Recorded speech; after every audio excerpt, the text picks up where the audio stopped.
If purgatory had a zip code, it would be the HOA across the street from me. Imagine a place so aggressively bland that even the squirrels looked like they were on probation. Beige houses, beige fences, beige cars, beige people. The only sign of life was the occasional trembling geranium that somehow survived the endless HOA ordinances. And in the middle of it all, patrolling like a self-appointed warden of suburbia, was her, Karen. Not a regular Karen. No, this one was HOA elevated. Clipboard in hand, blonde bob tighter than her moral compass, and a smile so fake it should have been taxed as plastic. She had the power to fine someone for having a gnome that wasn't HOA approved. I once saw her yelling at teenagers for too much fun, jewelry, and then issuing warnings to their parents about visual disturbance of uniformity. It was like watching a sitcom villain, only less charming and with a far more intense love for bylaws. Luckily, I didn't live in that HOA. Oh, I was close. Just across the street, in my own house, on my own land, blessedly inherited from my grandfather or great-grandfather, depending on which family story you believe, who had the foresight of a prophet. He never signed anything, never joined anything, and made sure the property was recorded as independent. The result? Legal sanctuary. So I got to enjoy my lopsided mailbox, my slightly overgrown grass, and the deep spiritual satisfaction of watching HOA residents silently scream inside every time they had to repaint their fence because Karen decided Eggshell was too rebellious. She walked by my house almost daily, a slow-motion recoil on her face as she passed. The grass, the mailbox, the freedom. It offended her on a molecular level. You know, she'd chirp, voice sugar-laced and clipboard clutched like a holy relic. You could join the HOA. You'd enjoy the beauty and order. And the dues aren't even that high. I'd sip my coffee, grin, and reply the same every time. Karen, I wouldn't join your HOA if you paid me. I don't like yours prison beige-free, thanks. She'd flinch, do that weird twitch smile thing, and walk away like I'd just insulted her ancestors. Which, frankly, I might have. This was our Cold War. Passive-aggressive smiles. Lawn disapproval. HOA flyers mysteriously showing up in my mailbox and going directly into my fire pit. All status quo until October rolled around. Halloween. The one time of year suburbia dares to be weird. But this year, Karen had different plans. She hated Halloween. Visibly, audibly, passionately. I think it was the joy. Honestly, something about children in costumes made her twitch like a malfunctioning robot. I overheard her once telling a neighbor that it was a gateway to chaos and spiritual corruption by synthetic spiderwebs. So when decorations started popping up, modest ones, of course, per HOA regulations, she ramped up the hostility. I watched her storm up to a neighbor's house and threaten them with a fine because their inflatable ghost wavered in a suspiciously erratic manner. Another time, she barked at a group of kids dressed as witches. "You'll be hearing from the board," she snapped. One kid dropped their candy. That's when I knew. Oh, that's what this year was going to be. I sat back on my porch swing, sipped my coffee, and smiled. If Karen wanted war on Halloween, she was going to get it. She just didn't know it would be custom designed. You see, I had a bit of a background. Not in pranks, no, in creative solutions. I dabble in robotics, tinker with electronics, automate my sprinklers with a Raspberry Pi. Once built a drone that delivers cold beer from my fridge to the patio. You know, normal hobbies. And in my garage were piles of old Halloween props, a few spare servos, some Arduino boards, and more enthusiasm than any reasonable adult should have. If Karen wanted to outlaw Halloween, I was going to give her a reason to fear it. I spent the next few days transforming my front yard into what looked like an innocent, slightly over-decorated Halloween setup. Plastic tombstones, fake cobwebs, a skeleton or two. The usual. But under the surface, it was an elaborate trap. I wired motion detectors along the property line. Cameras with facial recognition software, calibrated specifically for Karen's permascowl. Speakers hidden in hedges. A flying drone rigged to look like a ghost, complete with LED lights and a soundboard. The skeleton was custom. Fully rigged with servos, a speaker, red LED eyes, and face detection so it would greet her by name. By the time it was done, it looked like any other overly enthusiastic Halloween yard. Unless you were Karen. Then it was a haunted house, and you were the only guest. 2 days later, right on schedule, Karen approached. Clipboard at the ready, jaw clenched, on her usual patrol of HOA-occupied hell. I got the notification on my phone, motion detected, camera activated. Showtime. I settled into my chair, tablet in hand, coffee swapped for soda, and hit record. Looks like the show's starting. She approached the edge of my property. That's when the sensors triggered. A soft, pulsing underglow lit up the lawn, subtle, eerie, unnatural. Then came the low-frequency bass hum from underground speakers. You couldn't hear it so much as feel it, like a growl beneath your feet. Karen paused. I watched her shoulders stiffen.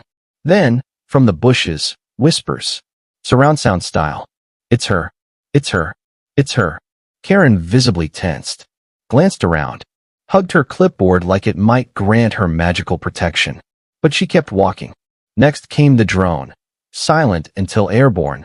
Then it swooped from behind the house. LED lights flickering like ghostly fire. It let out a booming, perfectly timed boo as it sailed over her. Karen gasped so hard I thought she'd swallow her clipboard. She ducked, stumbled back, but didn't run. Brave, in a tragic, delusional kind of way. Then the skeleton activated. It turned. Eyes glowing blood red. Arm raised. Waved. Hi, Karen. It said, voice cheery and menacing. Nice to see you. Happy Halloween. Ha ha ha. She screamed like a banshee.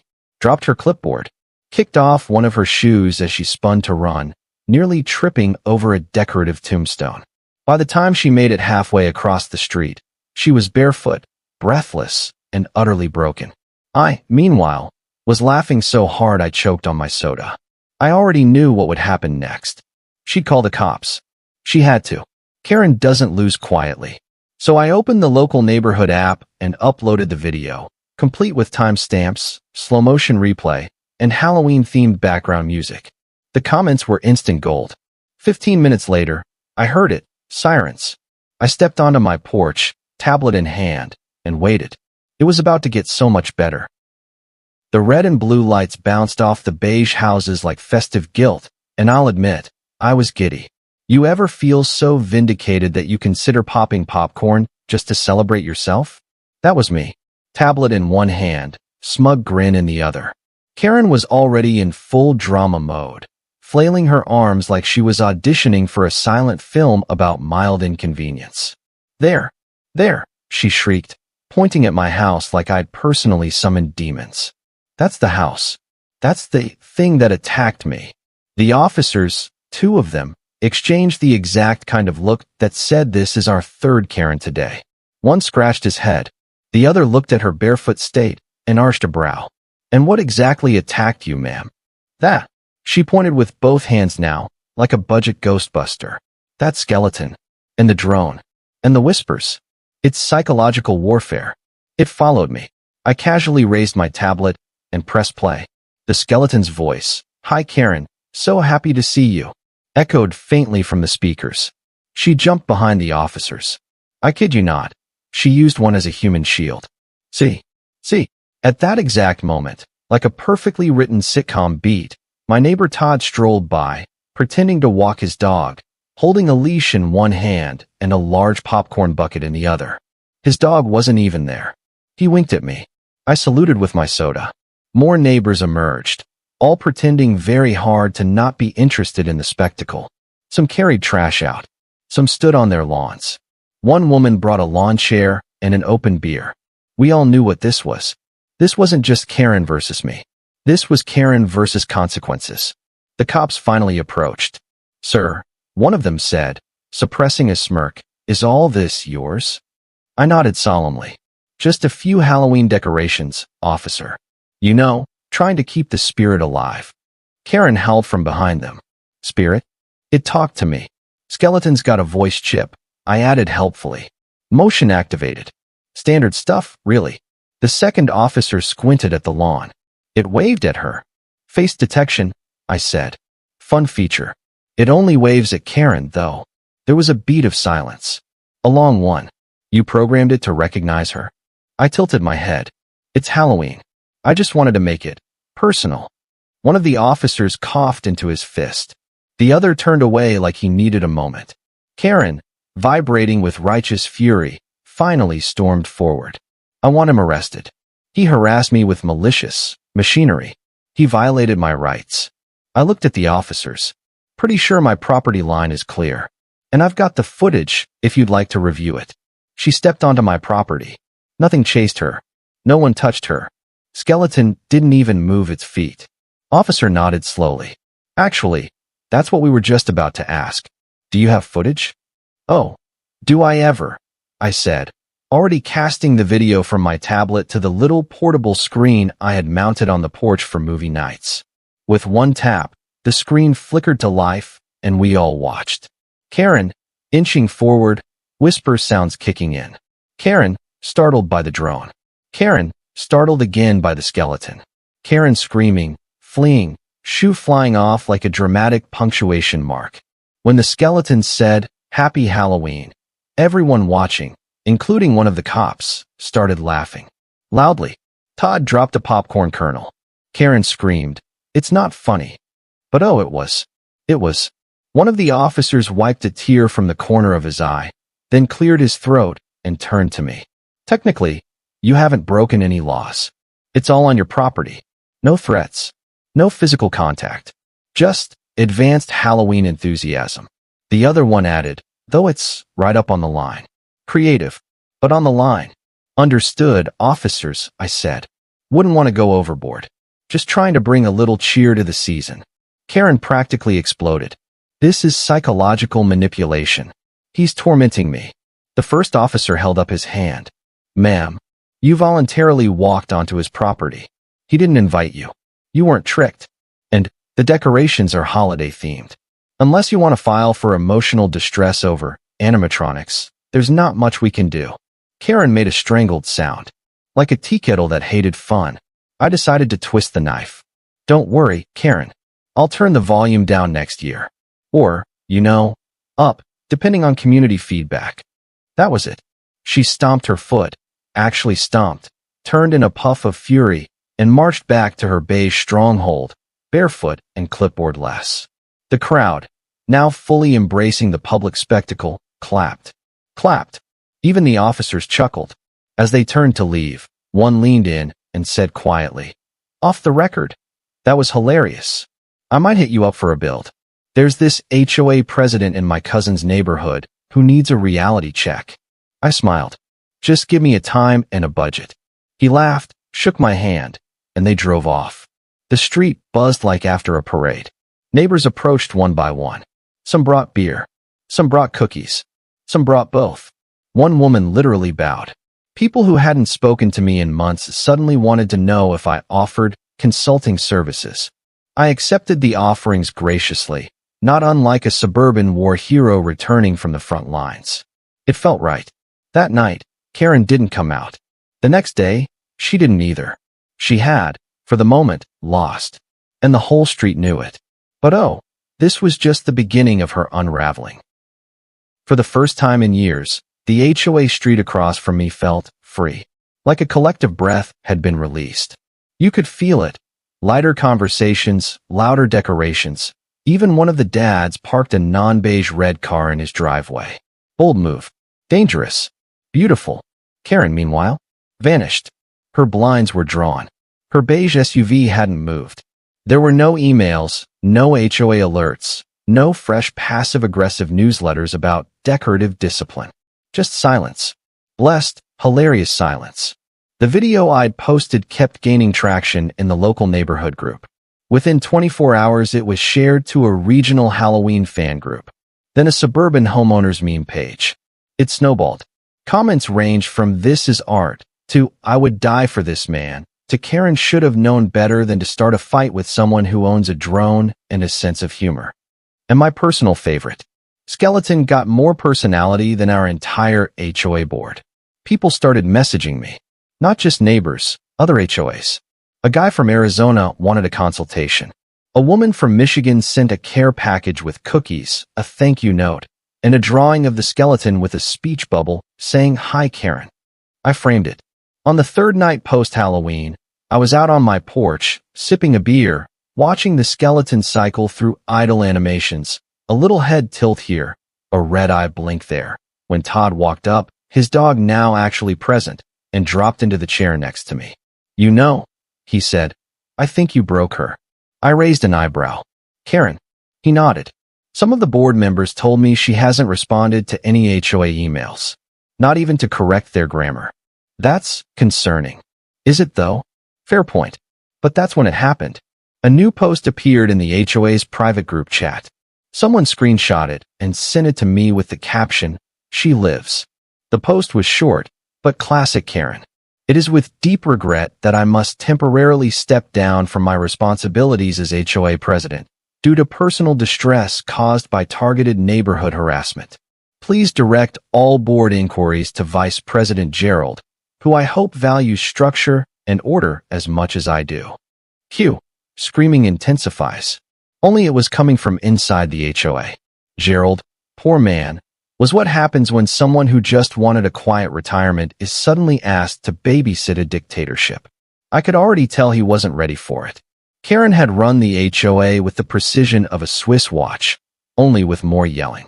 I leaned back in my chair, took a sip, and muttered, "And so begins the beige empire's collapse." Within 48 hours of Karen's stepping down, the HOA was in visible disarray. Trash cans started appearing on curbs the night before pickup. A pumpkin inflatable over 5 feet tall sprouted on someone's lawn like a rebellion.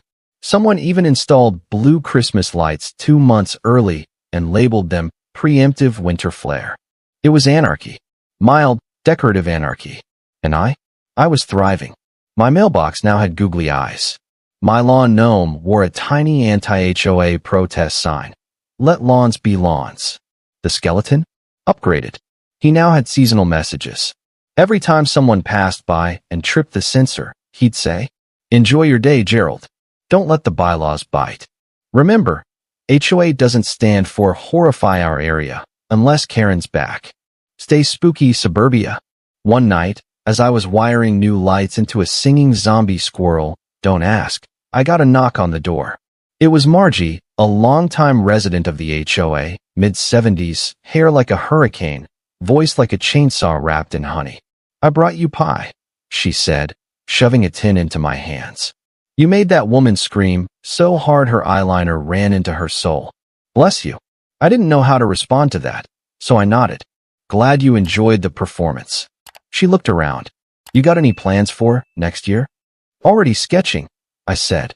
She grinned like a pirate who'd found buried treasure. Then came the turning point. The HOA held a mandatory emergency meeting. Karen did not attend in person. Instead, she sent in a statement via email, read aloud by poor Gerald, who sounded like he'd rather be anywhere else, possibly in space. "I have been the victim of psychological warfare. I fear for my safety in this community. Halloween has been weaponized against me. I can no longer serve with the same passion I once had." Someone in the back yelled. Was that before or after the skeleton waved? Laughter. Real, open laughter. In the HOA community center. That had never happened before. Gerald sighed, folded the paper, and said, "Motion to accept resignation?" It passed. Unanimously. Just like that, Karen was out. She'd lost her empire. The clipboard was metaphorically shattered. The beige rain was over. But the cherry on top? She moved. A week later, a for sale sign appeared on her lawn. Rumor had it she'd bought a condo in a complex with stricter visual uniformity standards. Because of course she did. The day the moving truck pulled away, a small crowd gathered. No signs. No yelling. Just cheers. Someone popped a confetti cannon. Someone else, okay, it was me, blasted the skeleton's voice from a portable speaker. "Goodbye, Karen. Happy Halloween." Ha ha ha. The crowd erupted. That was the night the neighbors decided to throw a block party. But not just any block party. They called it Karen Independence Day. When you've watched a dictatorship fall, there's only one logical next step: celebration. And boy, did we celebrate. Karen Independence Day started as a joke in the comments section of my video. Someone typed, This deserves a national holiday. And within an hour, someone else had already mocked up a flyer. Bright orange, complete with a silhouette of a clipboard on fire. I don't know who printed them, but they started showing up in mailboxes across the HOA and beyond. And you know what? People showed up. The evening of the party, I was prepping my lawn, cleaning up the bones from Halloween, polishing the skeleton. His name was officially changed to Clipbone, and setting up a folding table for snacks. That's when Todd walked up again, holding a six-pack in one hand and wearing a t-shirt that said, "I survived the HO apocalypse." Too much, he asked. Too perfect. Soon the cul-de-sac was alive. Lights, music, kids riding bikes in actual costumes. Not even Halloween anymore, and no one cared. One house had a karaoke setup. Another served chili. People brought beer like it was a wedding. Someone baked a cake shaped like a beige house with RIP HOA Tyranny in black icing. And at the center of it all, me and Clipbone. He now stood near the snack table, wearing a tiny party hat, and when triggered, delivered a new pre-recorded line. "But bye, Karen. Watch the curb on your way out." Ha ha ha. He was a hit. People took selfies with him. Someone made a TikTok. A dad tried to buy him from me. I respectfully declined. Clipbone was a veteran. He earned his place on my porch. Gerald even showed up. Yes, that Gerald. New head of the HOA by default. Poor man. He stood awkwardly near the drink table with a plate of chips, looking like someone who'd been released from a very beige prison but wasn't sure if he could laugh in public yet. "Gerald," I called out, waving him over. "You made it." He approached cautiously. "Didn't think I'd be welcome." "Hey," I said, gesturing at the crowd. "You didn't choose the clipboard life. It chose you." He chuckled. "Honestly, I've never seen people this happy out here. I didn't know suburbanites could smile without clenching." "Freedom does that," I said, sipping from my paper cup. "Want to press the button?" He blinked. "The what?" I handed him a small remote with a single green button. "Try it." He pressed it. Clipbone turned toward him, waved, and said, "Congratulations, Gerald. You are now 80% less terrifying than your predecessor." Gerald almost snorted his soda. "Okay," he said. "That's funny." We stood there for a moment, watching the kids play. It was peaceful, in a loud, chaotic, joyous kind of way. Like suburbia had rediscovered its heartbeat. Messy, creative, ridiculous. Then someone tapped a spoon to a plastic cup. "We'd like to say a few words," said Margie, the hurricane-haired cookie crusader. She stood on a makeshift platform, aka a milk crate, holding a glass of wine and a laminated piece of paper. "Tonight," she began, "we mark the end of an era. An era of judgmental emails, measuring lawn height in millimeters, and unsolicited notes about your Halloween wreath being a little too enthusiastic. Laughter. Let us never forget the hero who stood firm, who said no to beige conformity, and yes to personalized skeletons with advanced facial recognition. Cheers." Someone hooped. Todd lit a sparkler. "Let this be a message to all future Karens, wherever they may lurk. This neighborhood values freedom, laughter, and decorations that talk back." Applause. I mean real applause. Like I'd just won an Oscar for Best Special Effects in Local Governance. Margie raised her glass. "To the one who made it possible, our unofficial mayor of mayhem. Come on up here." I tried to protest. I really did. But 5 seconds later, I was standing on that milk crate, Clipbone at my side, wearing a lace someone had tossed over his neck. "I don't have a speech prepared," I said, which was true, but I did have sarcasm on tap. I just wanted to decorate for Halloween. And apparently, all it took to collapse a suburban dictatorship was a drone, a skeleton, and a woman with the fight-or-flight response of a Victorian ghost hunter. Laughter rolled across the lawn. "Let this be a reminder," I continued, "that you don't always need to shout to fight back. Sometimes, you just need to get really creative." More cheers. More beer. Someone fired off an illegal firework, and we all pretended not to notice. As the night wore on, we danced under string lights and dollar store bats. The air smelled like barbecue and rebellion. People who hadn't talked to each other in years were suddenly hugging. A teenager started teaching Gerald how to TikTok. Clipbone kept waving every time someone passed by.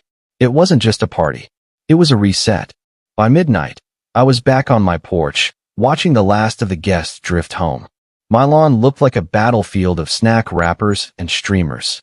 Beautiful. I looked at Clipbone. You did good, buddy. He didn't answer, obviously, but his eyes blinked red, which was close enough. The next morning, the neighborhood was quiet in that special post-celebration way, like even the birds were hung over. My lawn looked like Halloween and the 4th of July had eloped, and their child was a confetti cannon. Clipbone had lost his party hat somewhere around 2 a.m., but still stood proud, motionless, like the bony sentinel of suburban justice. I sat on the porch, barefoot, coffee in hand, basking in the aftermath. The kind of morning where the sun feels like a reward instead of a punishment. Across the street, Karen's house stood cold and empty. The for sale sign had been taken down the previous evening. Rumor mill said she sold it to a nice retired couple who wanted to install a pink mailbox and a koi pond. Her soul would have imploded. And that was the point. I didn't set out to take down a tyrant. I didn't draft some grand suburban revolution. I just wanted to celebrate Halloween in peace. But the moment she screamed and dropped that clipboard, I realized something. Petty problems require creative solutions. And this time, creativity won. Over the next week, neighbors continued to stop by. Some brought leftover snacks, others brought questions like, "Hey, could you make a version of Clipbone that says, 'Take your shoes off before coming inside'?" Honestly, I was considering franchising. Halloween-themed home defense is an untapped market. But the best visit? Margie. Again. She came by 2 days after the party, holding a shoebox like it contained either cookies or evidence. "I thought you'd want this," she said, placing it gently on the table. I opened the lid. Inside was Karen's clipboard. Scuffed, slightly cracked, still stained with a smudge of what I really hope was pumpkin spice lotion. I looked up at her. "Where did you get this?" "Backyard bush," she said, "next to one of your fake tombstones.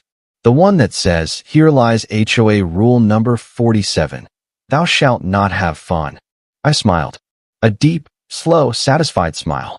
It felt like a war trophy. A symbol. Like the Berlin Wall in office supply form. Margie patted me on the shoulder. "Frame it." I did better. That afternoon, I walked into my garage workshop. Took Clipbone off the lawn for a little maintenance. Replaced the speaker battery. Adjusted the servo in his waving hand. And then, I zip-tied Karen's clipboard to his other hand. So now, whenever someone triggered him, he waved and held that little beige slab of oppression like a severed dragon's head. And yes, I updated his voice module. Remember, kids, don't be a Karen.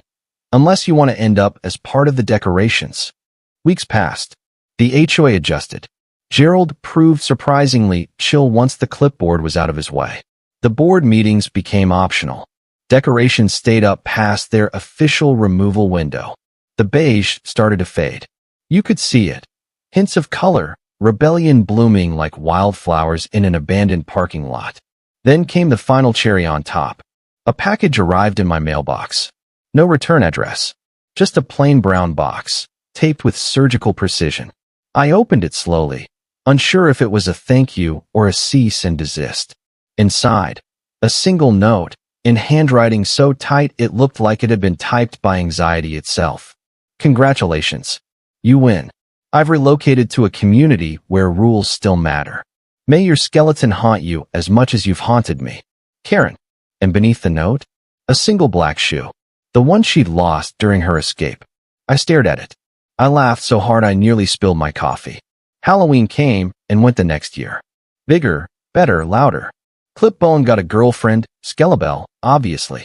The HOA now hosted a decoration contest, voted on by the community. Gerald dressed as a taco. Margie was a vampire librarian. I, of course, was a mad scientist. Karen was never mentioned by name. But during the contest, someone carved a pumpkin with a screaming face and a tiny clipboard in its mouth. It won. That night, I sat on the porch again, watching the glowing skeletons on my lawn. Children's laughter echoed down the street. Decorations flickered. Clipbone waved. I sipped from my mug and thought. One Halloween, a monster tried to ban joy. And another monster built a haunted house, just for her. The best part? Mine waved goodbye. Thank you for being with us. Please share in the comments where you are watching from and whether you liked everything, and see you next time.